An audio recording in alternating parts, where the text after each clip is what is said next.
you don't need anything. You have Right. you know, Right. and that's Yes. it. That's all that you need. You're already given everything that you need. Everything that you need That's to success, you already have. totally. Yeah. That's it. Right. Yeah. No, And it like, is. It's so true. yeah, no. And in that way, we kind of, we get out of our own way. Yes. And just get out of your own way and just allow things to flow without the worry or the concern of doing it right. Hey, everybody. Welcome. Welcome to Connected. Welcome to another episode. I'm so excited you're here. Today, I am sitting here with Roger Lockshier, who is a shamanic practitioner located here in Wilmington. And today, we're going to talk about shamanism. So welcome, Roger. Hi, thank you, Kim, for having me today. Yeah, I'm so excited about this because it's the topic that I've been wanting to discuss for a very long time. Excellent. And I'm so happy we get to do this today. Yeah, excellent. I'm looking forward to this. Yeah. So for those of you that don't know, I actually stumbled into shamanism and Roger in his magical medicine and healing. Why don't you tell a little bit about, before we really dig in, because I do want to talk about shamanic journeying, why don't you tell everybody what shamanism is? Yeah, that's great. That's a really good starting point. So shamanism is both a spiritual tradition and a healing tradition.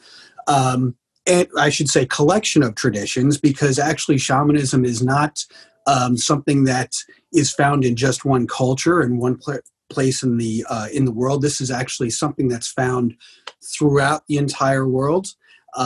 Specifically, when we go back far enough in time before organized religion, we find shamanic tradition in every part of the earth here.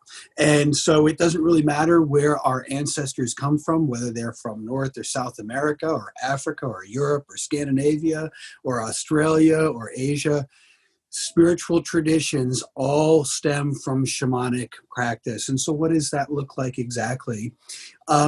It's a collection of spiritual beliefs that see the divine in all things, both seen and unseen. So the earth is a sovereign divine being, the earth mother, father sky, the idea of nature spirits and being surrounded by all things spirit. So we look at things like trees, rocks, crystals, stones, plants, grass, clouds. All of those things are infused with spirit and also have an intelligence behind them.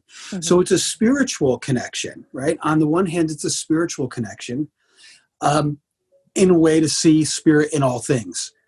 And on another hand, it's a collection of healing practices that go along with this idea of spirit manifest in all form, and in the seen and in the unseen. So we find an interesting thing here. It's not just a religion, and it's not about religion, because in fact, today, and we can talk about this a little later, but in modern times, people from all different types of religious practice can also incorporate shamanic traditions and shamanic practices within the framework of their religion.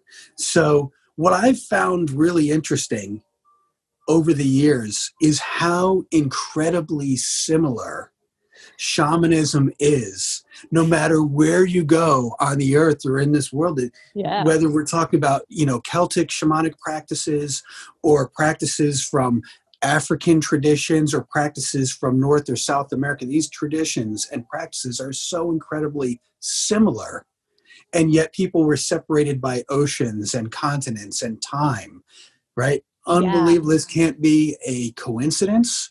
I don't see this as just a random occurrence. I believe truly in my heart that there is a kind of a set point in the way that spirit, capital S, and people can see that as God or creator or goddess, source energy.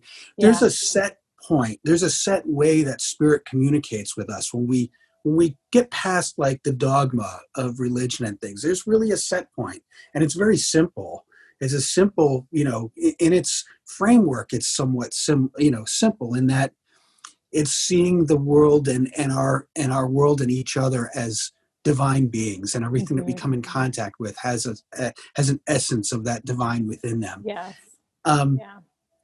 but there's also that healing component, right, that I mentioned. And the healing piece is just equally as important as the spiritual piece, because they're not separated. Yeah. And there are things within shamanism, like I mentioned, that are that all cultures share. And that is that our wellness, our well-being is not separate from our spiritual wellness, which is not separate from our emotional wellness.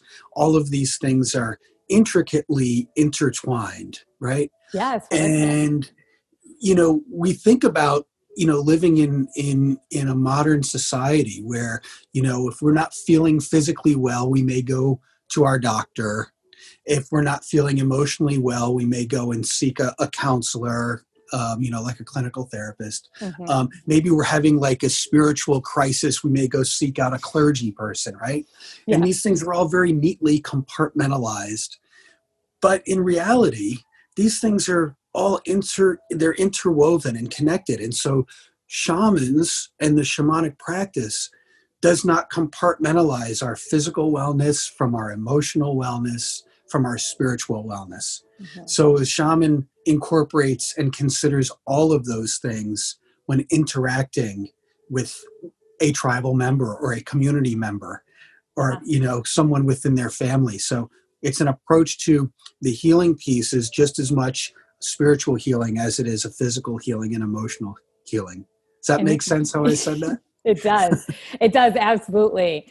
And I can attest to that. But first, I do want to go back to the idea that it is not. I think so many people, when they hear about shamanism, they do kind of associate it with it being a form of religion, or Right. Almost like paganism to some extent. Right. And it's not what it is at all. I've never really regarded it that way, but it's really, I don't know, like I find it really fascinating. And yeah. I'll just share the interesting thing. I'm going to share about the way in which I came to know of you. And what was really interesting is I went to a sound healing that you had done. And I remembered I had a very emotional, visceral response afterwards. Yeah. Again, talking about how spiritual body tied to the emotional body, tied to the physical body. And what was really interesting is the emotional response and the thought process that I had was that I needed to work with you on some level. And it was very weird because I honestly didn't really want to. It was a thought that for me was very a surprise, I guess is what I want to say. It just like came to me. And I was kind of doubting it at first. I doubted it. And I told a friend of mine, and she's like, you got to talk to him. So I talked to you. And then it was so crazy because I remembered coming in, just that first conversation that we had about shamanism, and everything that you said rang so true for me. I felt like I was already there. I felt like it was such a deep resonance of knowing within myself. And so that was really like my first introduction. And then of course, Roger recommended 2 books. And if you're interested in these 2 books, do you remember what they were?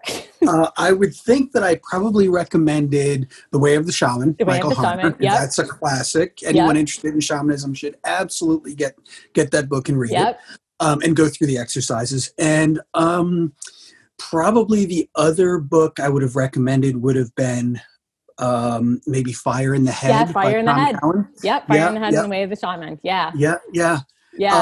Those are fantastic books. Those are really great because they're not overly complicated, and they have historical context, and they're also from 2 completely different places in the world. The Fire in the Head is specifically about Celtic shamanism, and Tom Cowan is an amazing shamanic practitioner that I've had the honor to know for a long time.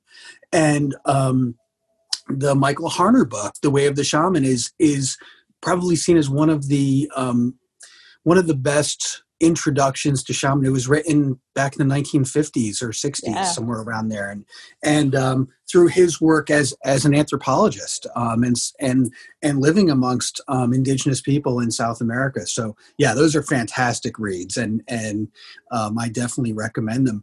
And you know what's interesting, that you mentioned the thing about the religion, and we kind of go back and forth with this, but you know, it can be, right? So we can look at it this way. It can be religion in a sense that there can be a connection to spirit that we, for folks that adhere to a more organized religion, you know, religion, what is that? It's about developing a connection to higher source, to spirit, right? Within religion, there are specific rituals and ceremonies and all these things. But there's also a set of rules, right? And there's oftentimes a set of rules and dogma that goes along with that. And so, yes, our ancestors had religion and religious ceremony and all of these things, and those are very important. But the point, I guess, to note is that we can incorporate mindfully, we can incorporate the ideas of seeing spirit manifest in all form, and both seen and unseen, I should mention, right? But it doesn't have to be dogmatic, meaning if you happen to be someone that, say, is Christian and open-minded, you can incorporate these elements into your practice. You can still honor your ancestors. You can still reach towards more natural healing techniques, whether they're using herbs or through prayer or through, exercise, things like yoga, movement, all these things. So it's not about, and I think that's the point, is that we don't have to get caught up in dogma. But there are some things that really make shamanism what shamanism is, as opposed to other spiritual traditions and other healing modalities. And what I mean by that is that, like I mentioned earlier, shamanism is found all over the world. Right. But there are 3 very specific things that all shamans do. Yeah. Whether we're talking about Scandinavian shamans or Ecuadorian shamans or Tibetan shamans, right? Right. All shamans do these very specific 3 things. And that is that shamans work in an altered consciousness. Okay. So that's the first thing. The second is that the shamans go on a journey in this altered consciousness, right? And the journey is not that we get up and walk somewhere necessarily. It's an inward journey in that altered consciousness. Right. And then the third thing is that it's during that shamanic journey in that altered consciousness that we receive the medicine.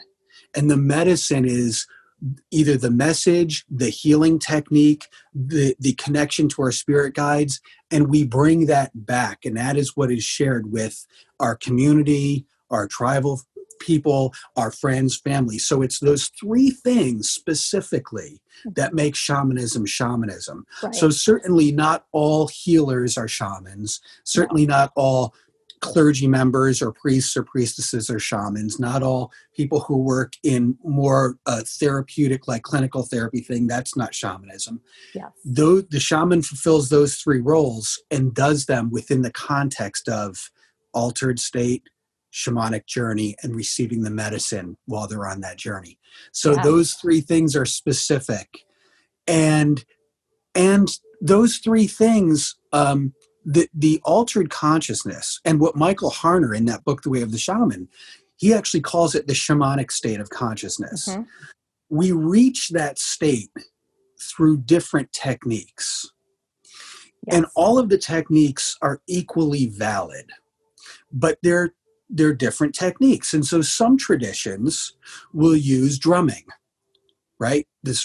And some techniques will use plant medicine. Mm-hmm. And some techniques will use different types of like deprivations, going into a really dark chamber or into a sweat lodge or a Yep. kiva, something that's going to be very hot and humid. And so, or ecstatic dance and ecstatic movements. Yes. Right. So these are all different. They're different roads leading to the same Same center. thing. Yep. Yeah. And so it's Yeah. not necessarily the technique that's important. It's how we arrive. Right. And how we arrive in that altered state.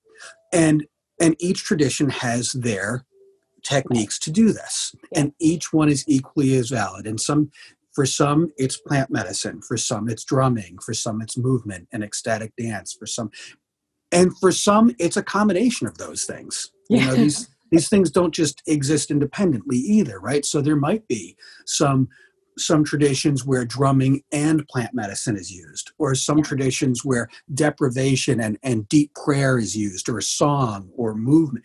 I mean, you know, it's again, it's not necessarily that one is more valid or better than the other.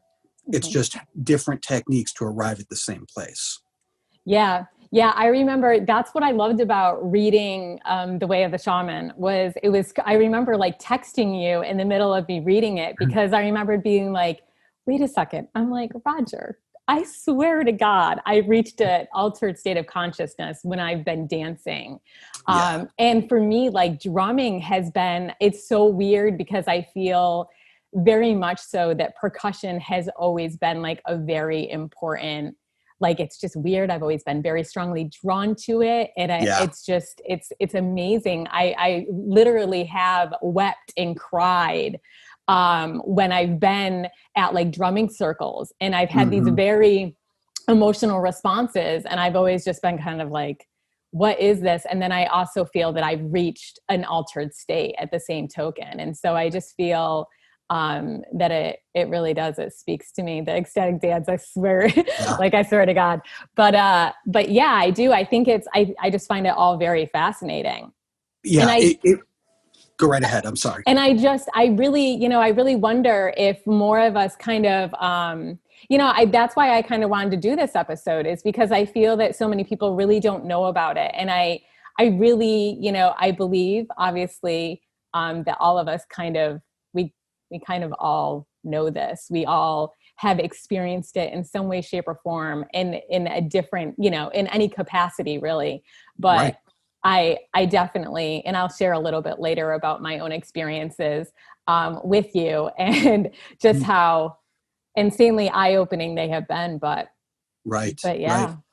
And, I think that, there's, first of all, what you were just saying about the, shedding tears during a drum circle, been there. I totally get that. And I can tell you that one of the first early experiences that I had that really changed me in a spiritual way was sometime around maybe 1994, 95, somewhere in that time frame, mid 90s.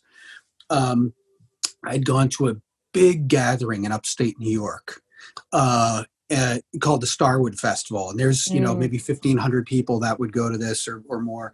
But anyway, the very first night of this week-long festival, I was there. And it's a spiritual, community festival. And at night, they have these big bonfires and they drum all night from the time the sun goes down till sun up the next morning. And I remember going to the bonfire drum circle that night, and there was, at least a few dozen people drumming and dozens upon dozens of people dancing around this huge bonfire. And everyone's just kind of like congregated in this big circle around this fire. And I remember just kind of trancing out, and at one point just looking up and just looking at this vastness of the stars out in the middle of nowhere in upstate New York, with this pounding drumming and sweat and bare feet on the ground and people just twirling around. And I had that moment where tears and the chills, I mean, I still get just describing it to you. And I remember thinking in my mind, looking up at the stars, and just thinking this could be at any point in time. This could be thousands of years ago, right here in this moment, because this is how it has always been.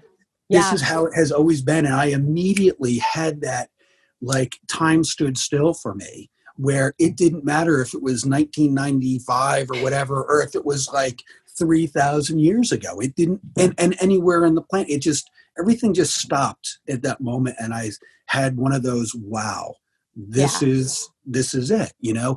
And like, so for me, shamanism is the closest thing to religion for me, right? Mm-hmm. It is my spiritual path. Right. It is my spirituality. But I don't call myself religious because I don't follow dogma. I don't Right. follow rules that were necessarily written by, you know, and I'm not saying that and I'm not being critical of religion, because everyone needs to find their connect point. Right. And they're all equally valid, you know. And they're all leading us to the same place, by the way, right? Yes. Oh, yeah. But for me, it's that raw primal thing that we all share, right? That, you know, and I want to stop myself for a second here and just mention something about shamanism that I think is important to mention. I think for a lot of folks, when they think of shamanism, especially in the United States, Mm-hmm. maybe not, this may not be the case in other countries, but I think a lot of people in the United States, when they hear shamanism, they immediately think of kind of the Native American Mm-hmm. healer, Yep. shaman, right? Yeah. Or the South American shaman. Right. And although that is accurate in a sense that, yes, there are shamans within Native American tradition, both North, South America. Yep. But it's not culturally specific to that. But what's really important is that for those of us that come into these traditions, there's been an awful lot of cultural appropriation that's been done specifically with Native American culture. Mm-hmm. And the good news is that for anyone who wants to explore shamanism as a spiritual or healing tradition or path for themselves, they do not have to draw culturally just from the traditions of North or South America and be appropriating traditions that don't belong to us, you know, Europeans, Right. Yes. right? Yep. Like my ancestors are Europeans, and Right. but the good news is that we can tap into our own ancestral lineage and tap into the wisdom and the traditions of our ancestors, no matter where we come from. And that's what's beautiful about shamanism. And I think we should be sensitive to specifically what's happened here in North America with our history with the indigenous people here, that if we want to learn those traditions, to not just take them, to actually seek out an actual traditional teacher, right, and ask with humility, will you teach me? And the good news is there are plenty of people out there that are willing and happy to teach. But it's so important for us, particularly those of us of European ancestry, when it comes to this is a sensitive thing. Right. And we should honor and respect that. And so I want to mention that, because I think it often goes not said. Yeah.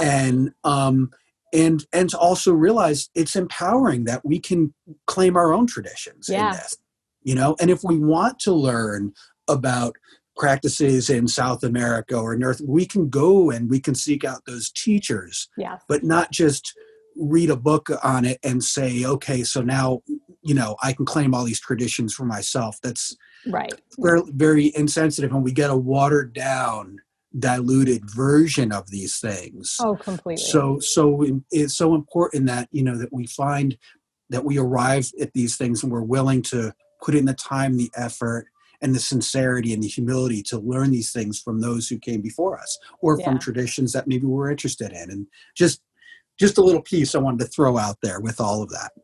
Yeah. And I actually I also just kind of want to share with that, because I think that, I think when I came to you, you know, I remembered you asking me, you asked me what my intentions were. And I just remembered feeling like, I said to you, I just heard a voice and I'm just showing up. I have no idea where it's going to go or what is going to come of it.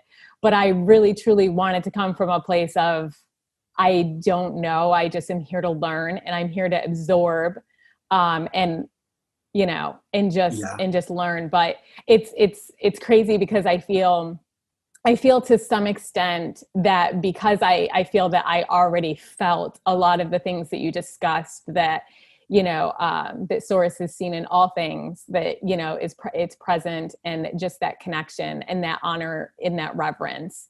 And so for me, it hit home, and I didn't feel that, that I was, I also just kind of liked being able to find my own way and just Yeah. honor what that journey would be for me, Right. And Right. And I think that having that curiosity, with that type of, just with a level of, intention and humility, is really, what honestly is helpful with any type of new modality or new, what do I want to say here? Like, just anything that you're interested in, yep. that might be, that isn't necessarily a direct teaching from Yeah, somebody that it's just, exactly. I think that that's just really important, and I It is. value that. I value It that a is. lot.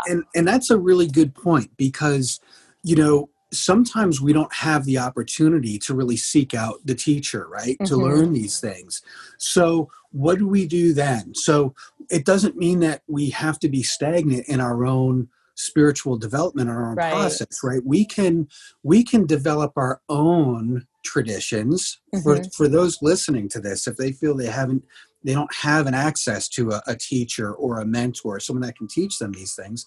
And, maybe they've gone and they've read a few of these books that we mentioned or things, but developing some simple things like spending time every day in meditation. When you can do it outside, Oh my right? God. Yeah. Just Yep. spending time with bare feet on the ground. Like, we don't have to overcomplicate our connection to spirit. Yeah. It is oftentimes found in our big moving pivotal moments. Sometimes are found in the most simplistic ways, in the most simplest moments. And so, if you're searching and you don't have that in-person mentor, Mm-hmm. right? Maybe you just spend some time outside on a In regular nature. basis or Yep. in meditation, and then ask spirit, how would you like me to connect with you? How would you like me to Yep. to celebrate this? How would you? And I could almost guarantee you're going to find yourself being inspired to just, maybe it's just setting up some crystals as a little bit of an altar, or lighting a candle to your ancestors, or saying something with gratitude as the sun rises or sets in the morning or in the evening.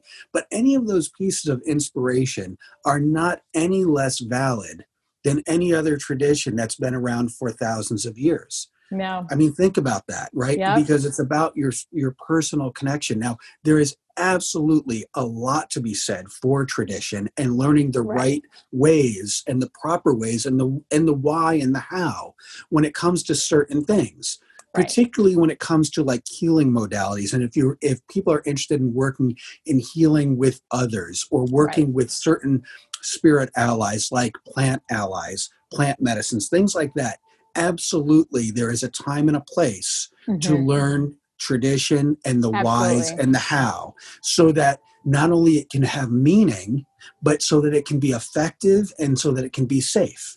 So Right. there's a lot of those things that are very important, but those things aside, we can also, and I think a lot of people get caught up in thinking, am I going to do this wrong, or am I going to, whatever. And when it comes to spiritual connection, we need to let go of that, Yeah. right? And just be more So, spontaneous and be in the moment and step into that unknown, and then yeah. let what wants to come through come through.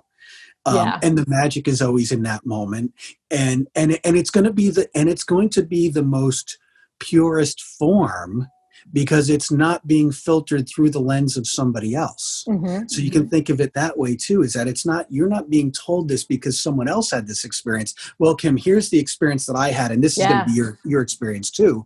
No, you're having your own experience, and it makes it very relevant for who you are and how spirit wants to communicate with you.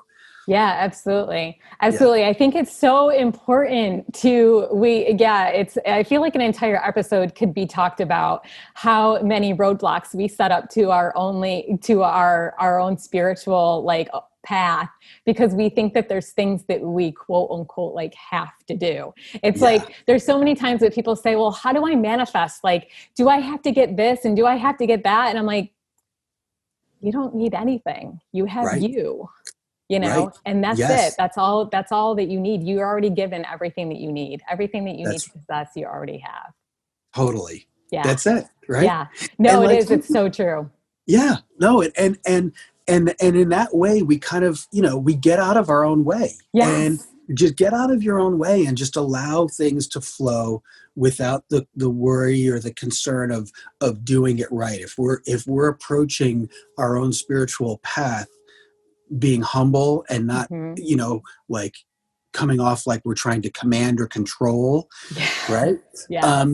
And saying I'm receiving, right? I'm Right. receiving, and then what am I going to create with what I'm receiving? What am I going to do with this, Right. right? And that is the part that helps develop that real, sincere, intimate relationship with higher source, with spirit, Mm-hmm. is not through dogma and a set of rules necessarily. It can be as simple as walking barefoot through the woods, or laying on the beach and staring at the stars, or watching the tide come in and out, or any of those things, or just simply having some quiet time to yourself Mm-hmm. and meditation, or lighting a candle in honor of loved ones that have passed on, and sitting with that. I mean, these are very simple. We don't have to get overly complicated, and we can develop our own. For those who are creatively minded, we can create your own rituals and ceremonies around those things. Yeah. And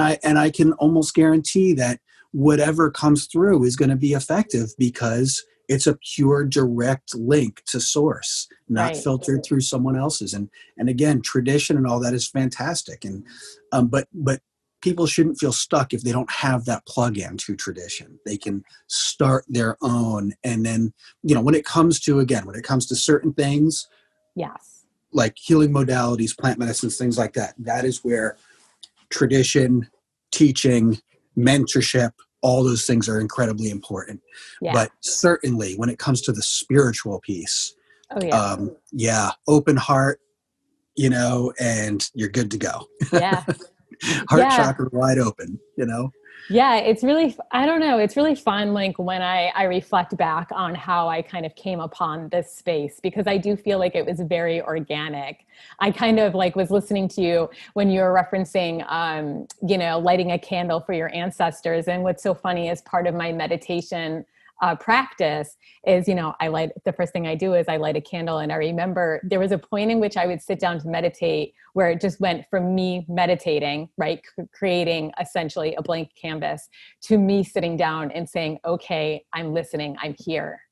And it was funny because one of the first things that Roger pointed out in one of his healing sessions was, he asked me, he's like, do you sit down with a watch and open yourself up to receiving? And it creeped me right out, because I was like, how did you know that? Like, there was no way for you to ever possibly know that.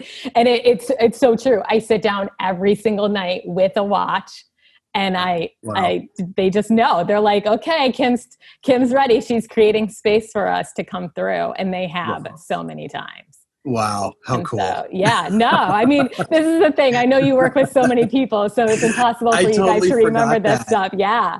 I Yeah. totally forgot. Now you're saying this. I mean, that's probably, I don't know, over a year ago, at Oh, least. That yeah. I really feel No, like I talked about it. I think it was well over a year ago, but Yeah. it's just like remarkable, the stuff that you have, the stuff that we have talked about, and it's tied to shamanism and then shamanic journeying. And Yeah. it was funny because I remember a conversation we had, and you said, you may be actually shamanic journeying and just not really realize it. Right. Because I felt that I have very much brought back messages. I just didn't know who or what purpose, at the time that they served. But I know that they did serve purpose, Yeah. but As all things do. It's right? all And things sometimes do. we don't know. And that is not, that is not an uncommon thing, by the way.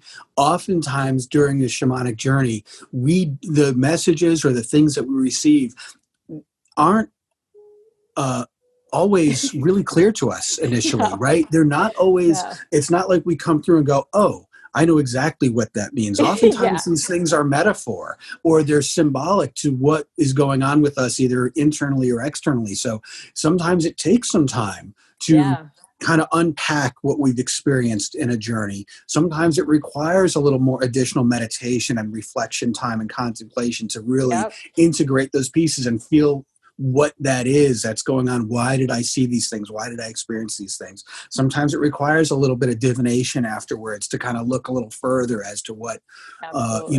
what all that means. But it absolutely all is purposeful. Yes. And that's the thing that and I'm sure that we've talked about this when we've done sessions together, is that at some point we have to just allow the process, right? And let go and step into the unknown. And we oftentimes, and trust, right? And so when I sit in ceremony with folks, I always say, okay, I need you to say yes to this experience. And I oftentimes will have, if it's within a group or something, I always get someone say, well, I already said yes, I'm sitting here. But it's not about the right. And so then it's not about the verbal yes. It's about the heart The heart, yes. center.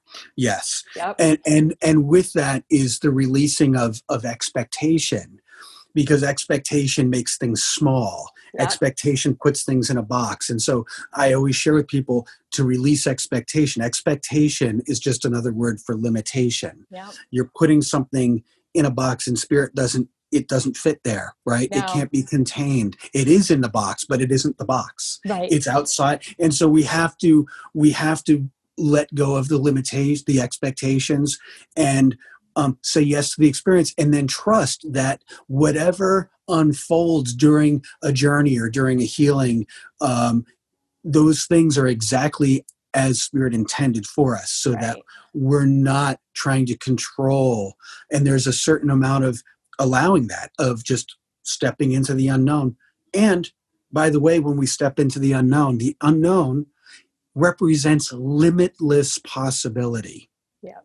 right? The Yep. unknown is the Because place where all things things, are born from that unknown. So yeah, when we allow ourselves to really trust in our own process, trust in higher source, trust maybe the person that's guiding us, trust the experience, that we are opening the door, we're piercing the veil into limitless possibility. And that's where the magic is in the moment. And that's when true, miraculous, unbelievably spirit-filled experiences will come through. yeah, I can, yes, absolutely to all of that. Yeah. So since we're kind of there, do you want to segue into discussing exactly what a shamanic journey is, what it entails, Yeah. Yeah. We um, can.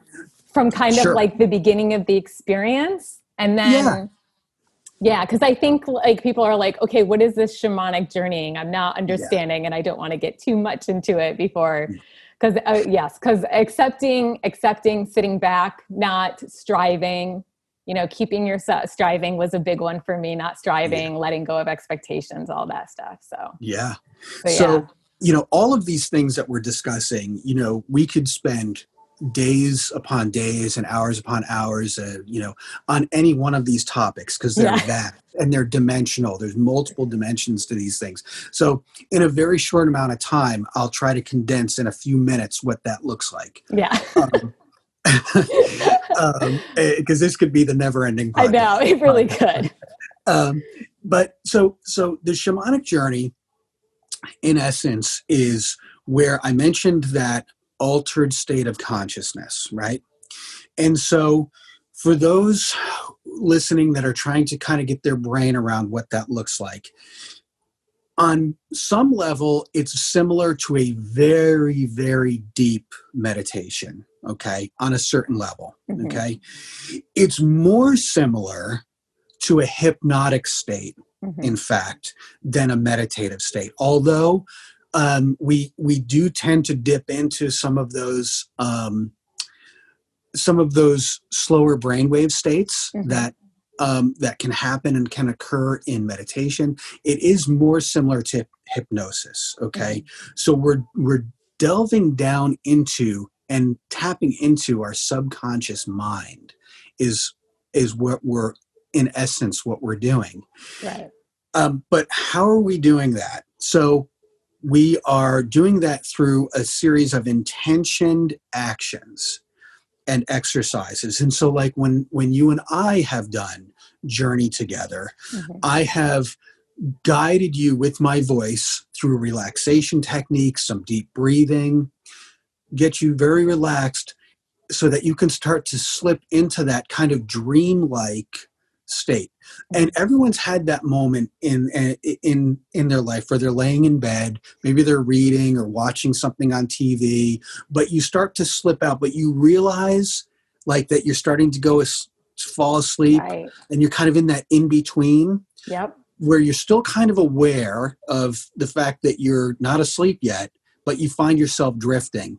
Or right, sometimes in the morning when we're waking up and we find ourselves, the alarm goes off, we're not quite ready to get out of bed yet, and we kind of slip in and out of these kind of dream-like conscious states, right? Yeah. Yeah. Those tend to be very intense, by the way. Yes, right? They do. That is the best descriptor, I think. Yeah. To the experience of the intention shamanic journey. But what are we doing when we journey? We're journeying to have connections with the realm of spirit, with the spirit realm. And traditionally, from a shamanic kind of worldview and cosmology, and this is kind of a universal one, that our existence, our reality is broken down into kind of three realms. And this is where kind of the spiritual piece really kind of comes together. The three realms are seen as the upper world realm, which is the realm of higher vibrational intelligences like angelic beings, star beings, higher consciousness, higher vibrational thought. That is the upper world. The middle world is the world that we inhabit in our physical waking, but there's also a shadow side to it. There's also a side that's in spirit with the middle world. And then there's the underworld, which is into the earth. And the underworld is the realm of our ancestors, the realm of our shadow self, right? So the things that we repress. And so there's a psychological component to it. So Carl Jung wrote extensively on the shadow, and how that is also seen as an aspect of our spiritual essence also.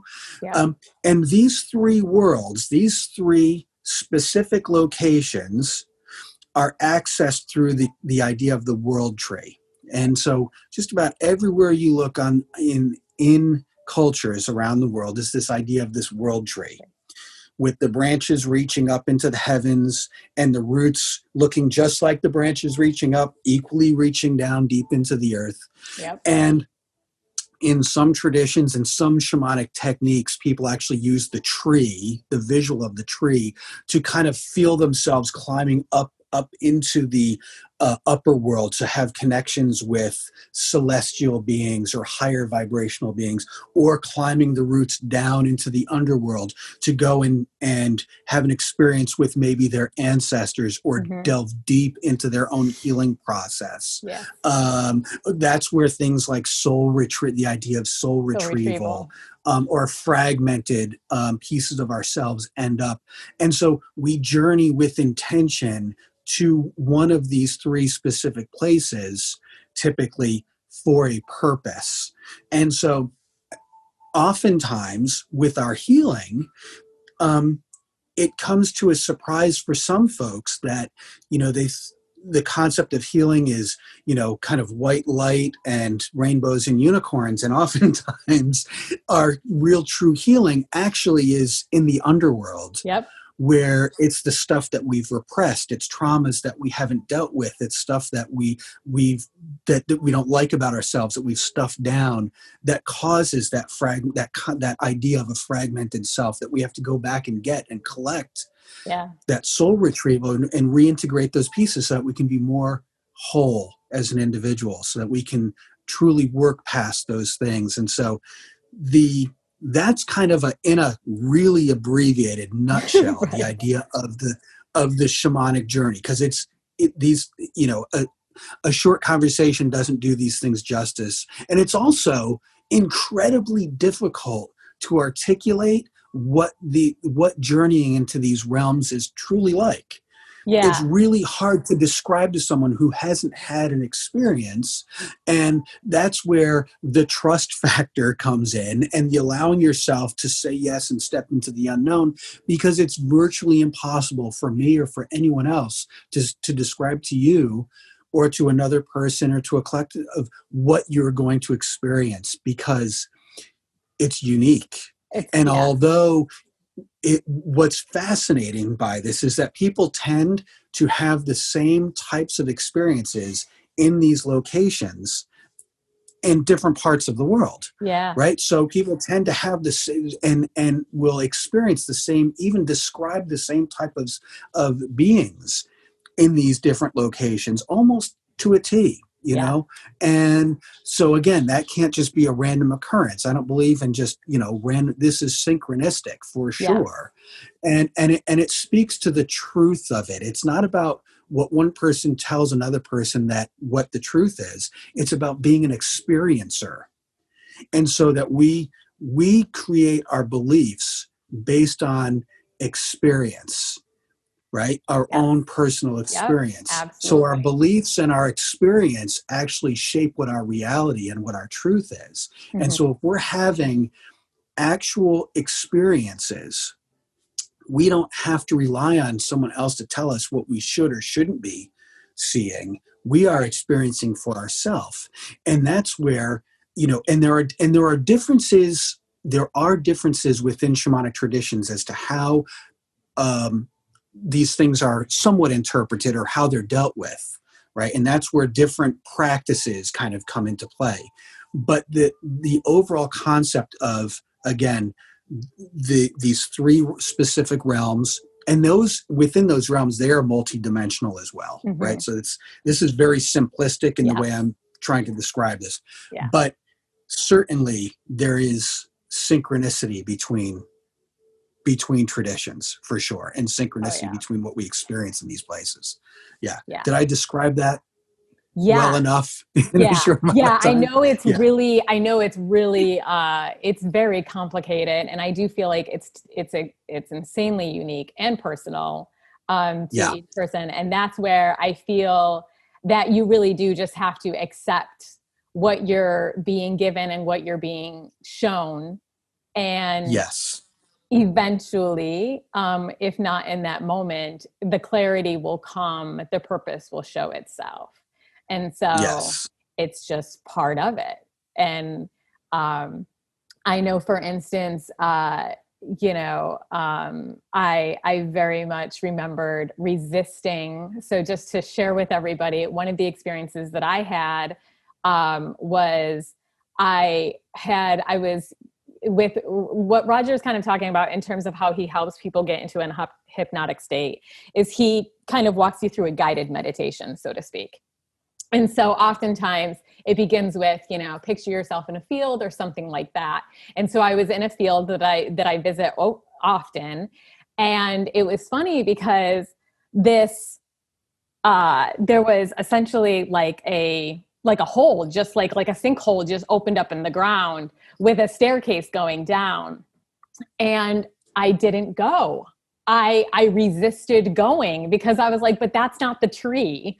So, it's really, you can really resist and get in your head about what's logical, and things don't look, I think that's where I was. I was like, wait a minute, this isn't an earthly association. This isn't a 3D association to what I'm used to. I'm trying to basically associate something on the spirit level with something in the 3D. Sure. And that's where I resisted. And so Yep. he tells me, That's a when really I good come point. out and I share it with him, he's like, you can't try to make sense of what's going on. You just have to go with it. And I'm like, Well, So, yeah. And that's one of those things where, think of if we were living, 1,000 years ago or a few hundred years ago, or even 10 years ago or yesterday, if we're living someplace that stairs don't exist, right? If we're living in a place where, if we're climbing to go up or down, we're using a tree to bring ourselves physically higher up in the sky, or climb down to get closer to the earth. But we grow up, where we grow up in the United States in this day and time, and we know what stairs are. We know that we can go down a flight of stairs into a lower, this is part of our collective experience as human beings living in a modern society. So where one person may see the world tree as, that is my access point, I'm going to climb down these roots into the underworld.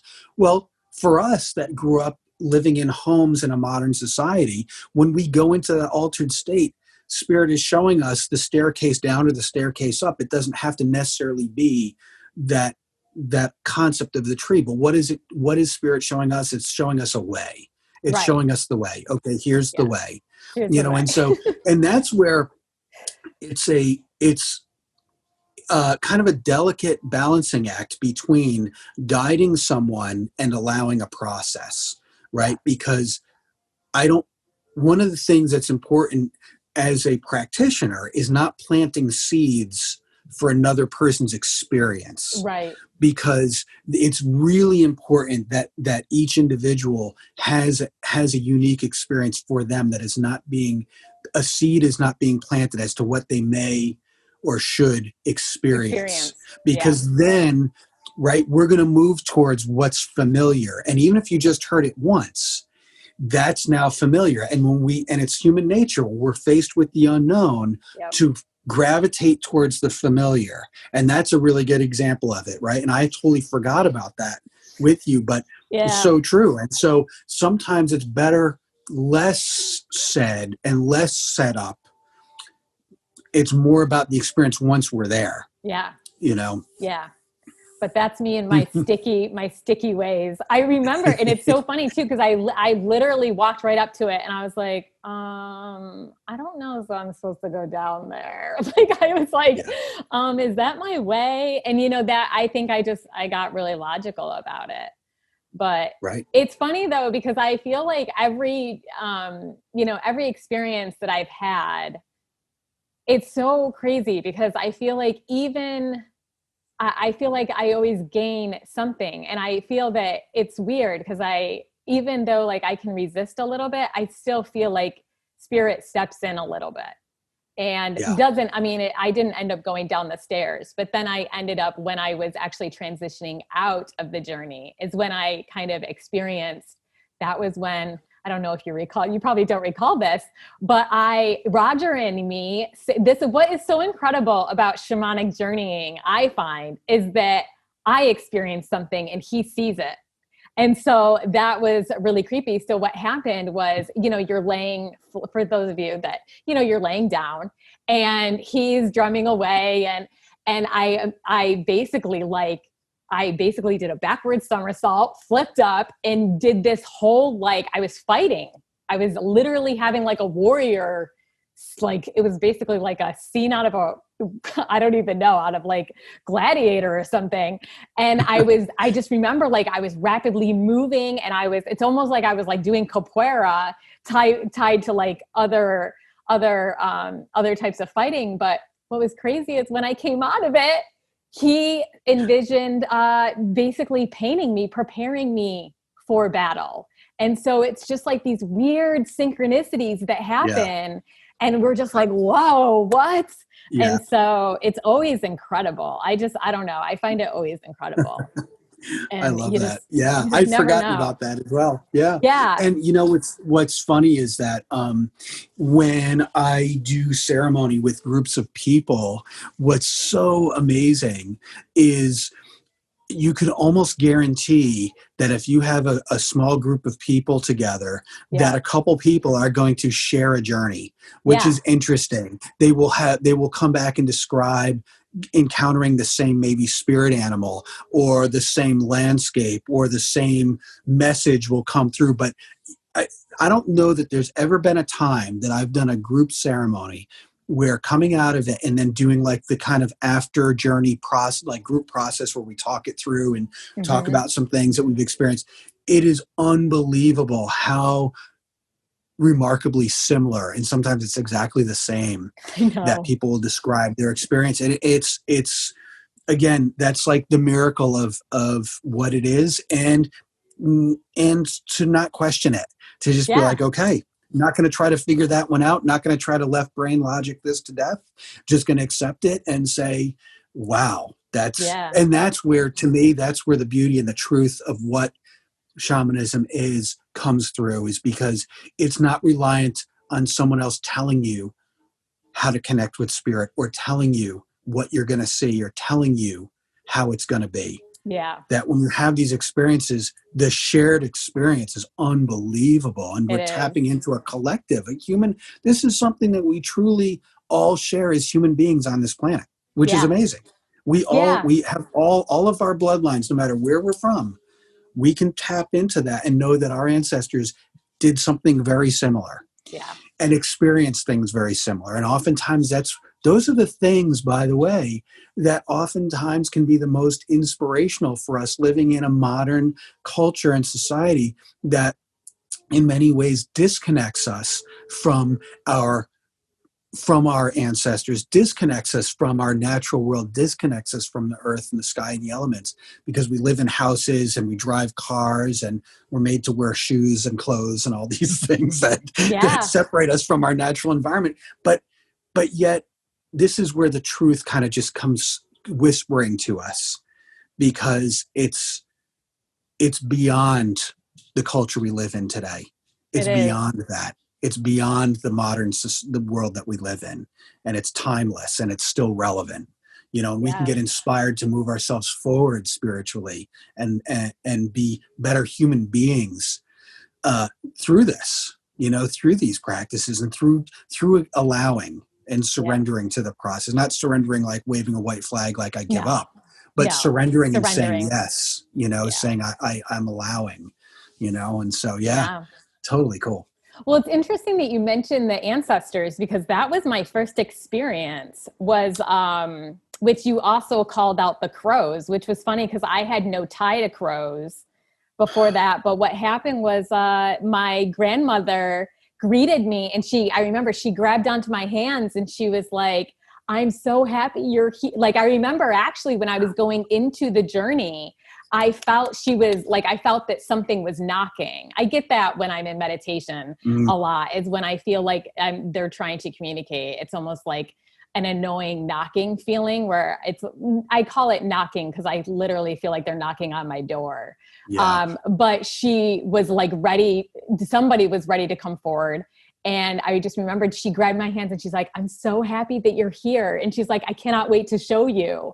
And then I thought that she was legitimately going to show me something. But then it was later that I think she was just like, I'm happy you're here and that you're having this experience, because this is something that ties us all. And, I just think it's an incredibly unique experience, and it's just beautiful. And it's just very, I don't know, for me, it was very just validating. It was very validating. I felt that it brought me more home, in the sense that it just deepened my relationship to spirit and to my ancestors, and really helped me move beyond the mental constructs of what we see as just what we see in general.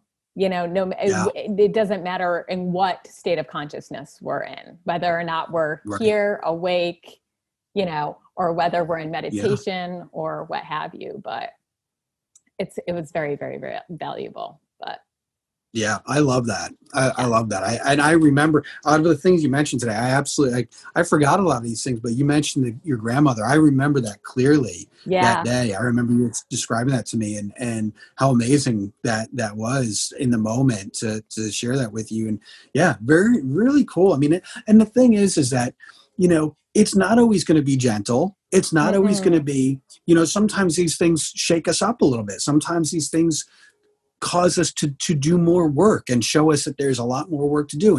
And by the way, the process is not over. As long as we're in the flesh, there's always new things to discover about ourselves, new places to root out and heal, new things to incorporate, new knowledge to gain. All these, it's never over, right? Yeah. And sometimes they're incredibly moving and beautiful, and sometimes they're incredibly moving and beautiful and freaking hard. Yeah. And challenging, and shaking, and will cause us but it's still purposeful. And Still that's the thing purposeful. to keep in mind, is that even the hard pieces, the pieces that are challenging or upsetting or cause us to really dig our heels in and do some hard work, or have some pieces that we really just need to accept of ourselves. Mm-hmm. Sometimes those things are hard, but Yeah. it's still purposeful. And the hardest ones sometimes are the ones that push us forward the most, Right. to give us the real breakthrough moments. But it's always with purpose, and it's always has meaning, and it's always, even the hardest lessons are always for us and Right. for our betterment, for us to be better human beings. Oh Even the yeah. trauma, even the trauma, and that's Oh that's yeah. hard for a lot of people to sometimes get their brain around, because trauma sets up the victim, Mentality. that Yeah. whole victim role, and certainly, we've all been on the receiving end of traumas. If we're human, we've experienced traumas, and some people have experienced horrendous traumas, um, but they still serve a purpose, and sometimes we Mm-hmm. don't know what that purpose is in the moment, but that doesn't mean that it's any less valid or any less purposeful. And it's easy to see ourselves connected to spirit when we're having a day of triumph, Oh right? yeah. Or a moment of, like, It's like, yes, thank like, I'm you. so connected, what a Yes. beautiful experience. I just received all these amazing things. Or, it's easy to feel our connection to spirit when we're having a really high moment. But sometimes it's in those moments that are really challenging and hard, is where people have the spiritual crisis, Mm-hmm. right? Or they feel disconnected. And yet we are never any more or less connected to spirit, ever. Nope. Whether it's in our greatest day of triumph or our lowest moment of tragedy or trauma, we're still just as connected, and it's still just as meaningful. Mm-hmm. But it's just part of the process and the purpose. And so some of the healing and some of the experiences that take place within shamanic journey and within shamanic ceremony and healing, sometimes it is a little bit of a shakeup, and sometimes it is tears of joy, but sometimes it's tears of, I gotta, Yeah. Oh I'm gonna yeah. I'm gonna sob, and I'm gonna Yeah. I'm gonna feel it. Um, and we have to. It's so important that we learn to feel these things, so we're not ruled by them. Right. And a very wise man once said to me, if you're not feeling, you're not healing. Right. And I've kept that in my back pocket for years now. And this was just in a ceremony one night, and we were actually making drums, and we were all sitting together, and we're gonna make drums for a weekend. And this one man who's an elder, just, we were talking about feeling our feelings, and he just said, brother, if you're not feeling, you're not healing. And I said, yes, I'm going to remember that. It is. And It's it's so true. true. It's so true. Yeah. Yeah. I'm a big advocate of just feeling your pain and not closing, even rationalizing our pain, I feel separates us from our pain. Yeah. And Yeah. it happens a lot. I mean, we all do it. How many times do you sit down with somebody that's struggling, or even yourself, and you're sitting there crying, and you're like, well, I feel this way because this is happening, and this is happening, and this is happening, instead of just sitting there and feeling the frustration, or feeling the anger, or feeling the sadness, or, feeling whatever it is. And, Yeah. yeah, no, it's super important. And I feel that honestly, it just opens, I mean, I can't speak for anybody else, but I suppressed for a long time, and I know now, like when I actually take the time to cry or do whatever it is that I need to do, I actually feel my heart open afterwards. Like I feel like Yeah. I'm like, okay, I needed to shed that. It's almost like my heart is then renewed, you know? And so Yeah. it's Yeah. amazing. But yeah, Yeah. it's a beautiful, I don't know, it sounds just so good. It's so good. It is And good. It is. I just want to share all of it with everybody because I just want them to see how good it is. But Yeah. but yeah, I'm actually going to turn off. I'm sorry, you guys. I just need to turn off this light. As a photographer, I'm being way blown out. Oh God, that's horrible. I'm very picky when it comes to, is that a little bit better? Think I feel so. like I've got too much Sure. light going on. But anyway, yeah, not to interrupt. I just, no, I think it's incredible. And I don't know, I'm very excited for Yeah. like more and more people to start learning about it because I think it is a beautiful practice. And I think everybody could definitely benefit, but I agree. And everyone, there's something for everyone, right? And so yes. we can't be all things to all people, and I know Mm-hmm. that my approach to spirituality isn't going to be for everyone. Right. And shamanism as a healing modality, as a spiritual practice, isn't for everyone. However, I think it has an awful lot to offer if we allow ourselves, and if Mm-hmm. we and again, if we can put aside the structure of dogma and just allow ourselves to just be open to possibility, the right things are going to come through. Mm-hmm.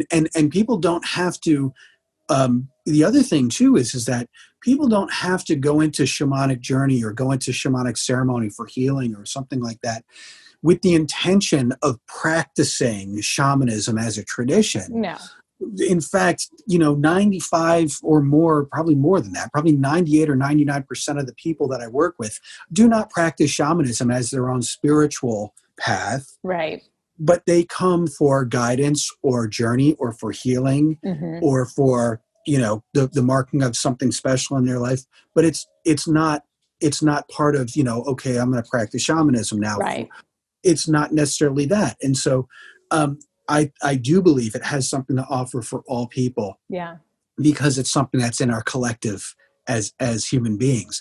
But it absolutely has something to offer for Mm-hmm. everyone. And sometimes if we just allow ourselves to just be guided, Mm-hmm. by spirit and just kind of put one foot in front of the other and follow where our path is taking us, we find ourselves exactly where we need to be. I know that sounds cliche, but so many It's so times true in our though. life we force things and we go, oh, I'm going to go do this and I'm going to do that. And then we feel less than when we don't have a thing to latch onto, Mm-hmm. where this isn't a thing to latch onto. It's an experience to cultivate within yourself. Right. Right. And so, people arrive at these things when they're supposed to.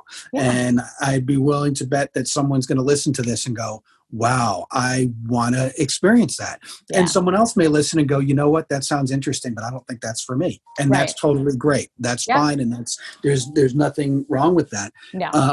And I think the best for me, my own personal experience with life, for whatever it's worth, is that I think I've received the most when I've just allowed things to happen. Oh yeah, When I've just absolutely. found myself and I'm more and more as time goes by and years go by, I'm more and more just allowing without worrying about where it may lead, where the outcome might be. When I just Yeah. allow, I find and it just keeps me really present.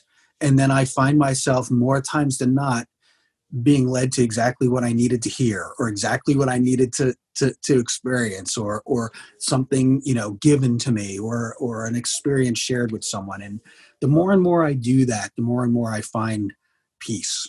Oh, yeah, truly. I mean, I feel that I think that that's just a really important, valuable piece of information to offer anybody. I think that I think your spiritual path needs to be organic. And I think that that's, when we get in and we kind of, I mean, I've been there, like you seek a lot of information out. You try a lot of different things. Initially, you may, and then you kind of just, I don't know. I reached a point where I started trusting more and more, and I started to sit back and just be like, wait a second, spirit is present. So really, like, do I need to be steering the ship? And I've just realized that I really don't. I just need to show up. I just need to show up, listen. And then, if I feel so inspired and so excited, then I take action. It's really, I mean, it's just about that space, but of, traversing, taking from the spiritual and bringing it into the physical. But yeah, I love that. It is. Yeah. Yes. I mean, To I all don't that. know. I mean, that's how this was born. Yes. Like I look at it and I'm just like, if we wouldn't be sitting here if I hadn't, cried and listened and talked to you and done some journeys, and then, connected got placed on my heart, and it was weird. Yeah. And so was me being told, to connect with you. And so I think that that's such a valuable thing, is that so many times we're told things that don't really make sense. And that's what I kind of love about the shamanic journey, is I feel that really aided me in allowing. It's like, okay, what I witnessed in these journeys was weird. I had elephant men show up one time, and, how do you, like me telling my friends, I was going on a journey and there was a round table of elephant men. How do you logically approach that? But what's great about it is because I've learned to be expansive and allow in that state, it has encouraged me in this state as well. And I think that's a huge gift. Absolutely. Yeah. And I'm glad you said that, because it's absolutely true. Right. And so that gets back to what we were saying earlier on about, it's hard to explain to others. You can't logically oftentimes unpack these things. And so, we're dealing with things of a spiritual nature, things of the spirit realm. And so, these may be spirit guides coming to us. These may be direct messages right from source. Mm-hmm. These may be aspects of ourselves that are being mirrored back to us, but in a different form that spirit's trying to show you that, so who knows, we'd have to go back into that space to see what the round table of elephant men were, but, it would take time to maybe to understand what is that showing you about what's going on in your life at that time, but it's certainly all with purpose. And it's incredibly difficult to explain that out to someone who hasn't had that experience. And so that's where more times than not, when people have an experience, it's game changer for them. It's a game changer, because it's like, okay, I just had an experience like I've never had before. I can't explain what just happened or why I saw what I did, but I know I just experienced that, or I felt this, or I heard this message, and it changes. It's a game changer, it's a life changer. And so for those who are interested in this thing, I do encourage them to, to seek out an opportunity to have these things, when you can connect with someone that you can feel trustworthy and all that, and feel comfortable and know that you're going to be pushed outside of your comfort zone. But there's certainly a lot to be said with, it is important to feel comfortable with the person you're working with too. Oh, absolutely. And know that, that you're safe and that they're going to guide you properly and all that. But the experiences themselves are nothing short of miraculous and profound and life-changing for sure. Yeah. Yeah. Okay. Well, is that fully embodied? Did we, I'm like trying to think, I'm like, man, is there any other questions that are left, or anything that's left undiscussed? Yeah, there is so much within shamanic practice. Again, we are skimming. We're I like hitting know. the tip of the iceberg here, Yeah. and so we could certainly down the road, if you get some feedback from folks that listen, if there's a specific topic or a thing within this, we could certainly revisit any of these Yeah. topics or others. Um, but it's a really hard thing to condense down into a 1 hour discussion. But I hope this gives a little bit of insight for folks who may listen and be curious about it, because it's a fascinating spiritual and healing path. Yeah. Truly. And a day doesn't go by that I'm not surprised by something. Every single day, there's something new. No, I think it's funny when we even talk about just being in nature, because I feel like the more, even if you just take that practice in, there's been times Yes. in which I've texted Roger and I've joked with him because I just feel like the animals come out to play. Like it's so funny how much I feel like I attract animals now. Yeah. And I think, honestly, in part, I think that that's also just like spirit trying to get me to stay present and to recognize and have reverence for those little experiences. But Yes. it's just witnessing more and more magic. And Yes. you guys know, like, I'm all about that. Like, it's like the more magic I can see on the daily, the more I just feel connected and just really grateful to be here. I love that. But yeah. And I think that's true, Kim. What you just said I think, speaks volumes, is that through these experiences, you feel like you've become more sensitive and more Mm-hmm. present, right?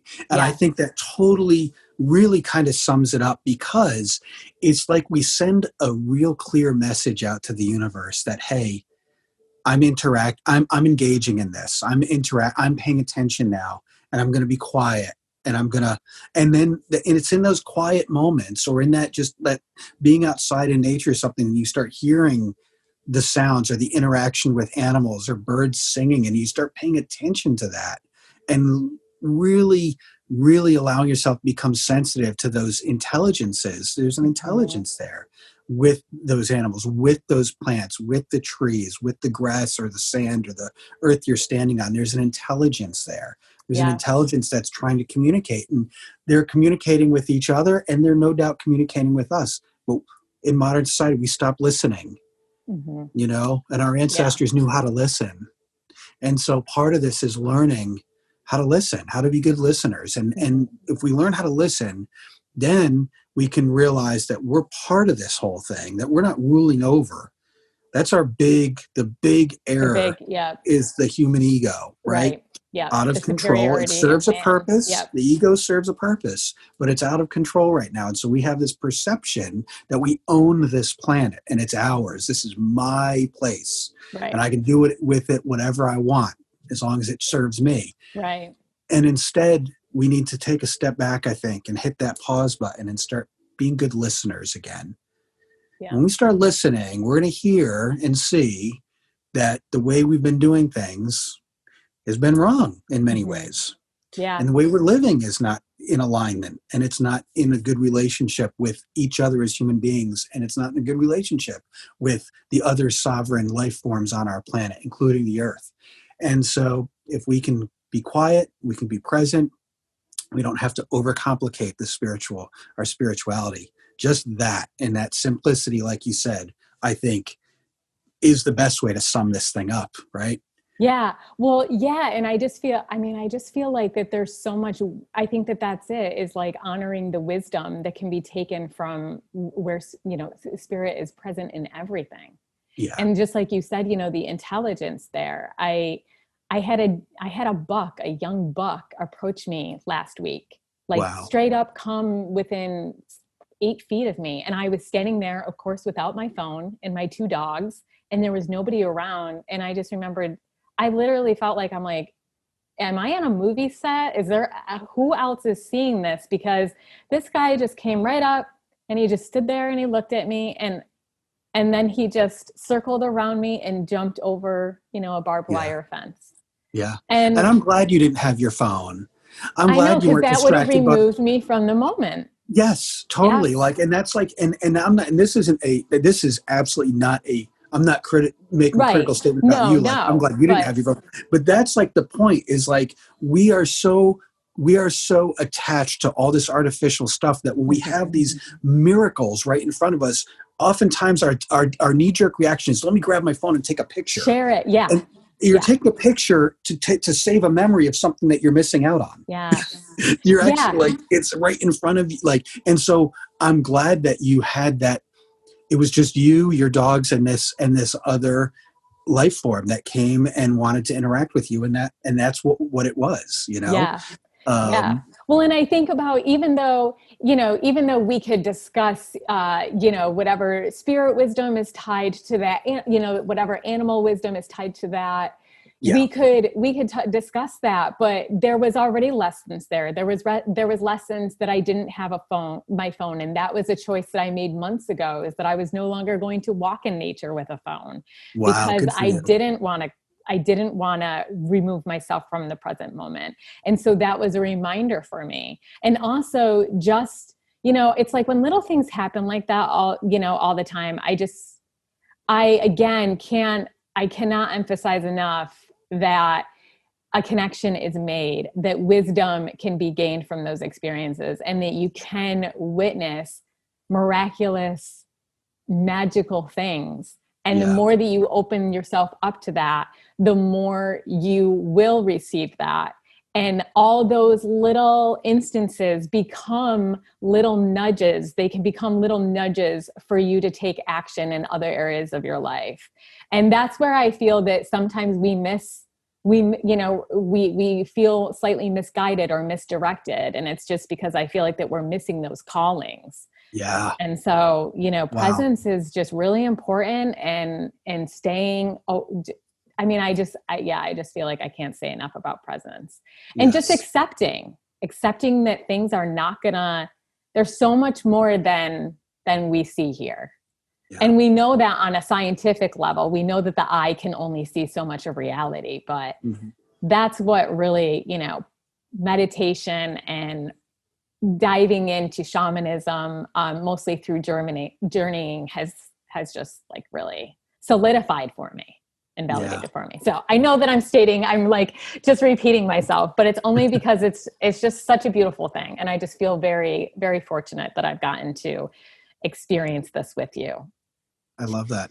and be And here. I feel fortunate that we've shared those experiences together. Absolutely. Yeah. I'm Yeah. honored. Yeah. Yep. And now we can be in a space to share it. That's So right. Yeah. And more to come for sure. yeah, more to come. Yeah. So yeah, I mean, we can close it there. I know that there is so much more that we could talk about, but yeah, I don't want to carry on too much. We'll let them sit with this information. Another day. Yeah, another day. Another day. It does need to penetrate. I feel Yeah, that sometimes I'm like, okay, that was a lot. it is. And it's a vast, vast topic. So Yeah. yeah. Yeah. Awesome. All right. Well, thank you again for coming on and sharing your wisdom and your guidance as always. It's so appreciated. Oh, thank you, Kim. I appreciate you, and I appreciate you having me on, and I look forward to doing this again if that's how things are supposed to go. Yeah, Yeah, absolutely. awesome. Well, thank you to everyone listening. Once again, I deeply appreciate all of you. If you have any topics that you would like me to discuss in the future, please feel free to drop me a line at connectedpodcast.us@gmail.com. As always, stay well and stay connected. Thank you, Roger.